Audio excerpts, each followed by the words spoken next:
ICC CWCL2 Scotland टुरको तयारीका लागि युकेमा रहेको नेपाली पुरुष क्रिकेट टोलीले भोलि ग्ल्यामोर्गन काउन्टी टिम विरुद्ध खेल्दैछ।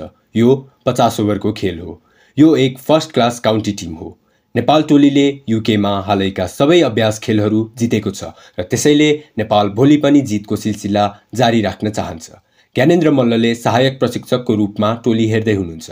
नेपाल टोली अब वास्तविक लिग 2 खेलहरूमा विभिन्न परिस्थितिहरूमा काम लाग्ने विभिन्न कम्बिनेसन्स प्रयास गर्न चाहन्छ। नेपालको मुख्य चिन्ता शीर्ष अर्डर ब्याटिङ हो, जुन लगातार असफल भइरहेको छ।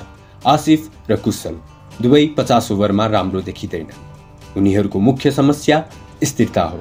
यदि उनीहरूले एक खेलमा स्कोर गरे भने उनीहरूले अर्को 10 खेलमा स्कोर गर्ने छैन, जुन उनीहरूको समस्या हो। नेपाली ब्याट्सम्यानद्वारा सर्ट छनौट धेरै पटक प्रब्लमेटिक छ। अर्को चिन्ता के छ भने नेपालले हालै 50 ओभरको अभ्यास खेलहरूमा आफ्नो मुख्य स्पिनर सन्दीप लामिछानेलाई आराम दिइरहेको छ। हामीलाई थाहा छैन यो किन हो, तर मुख्य प्रतियोगिता पुनः सुरु हुनुभन्दा पहिले उनले राम्रो अभ्यास पाउनुपर्छ। हामीलाई उनी फिर्ता चाहिन्छ। साथै करण केसी जो आजकल बलमा कुनै असाधारण योगदान देखाउन असमर्थ छन्। हामीलाई यो महत्त्वपूर्ण श्रृङ्खलामा क्लिक गर्न हाम्रा मुख्य बलरहरूमध्ये एक चाहिन्छ।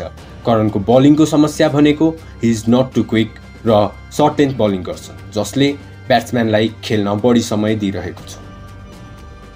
आशा छ नेपालले लिग 2 श्रृङ्खला अघि लय र सही प्लेइङ संयोजन फेला पार्नेछ र यसबाट अधिकतम अङ्क प्राप्त गर्नेछ।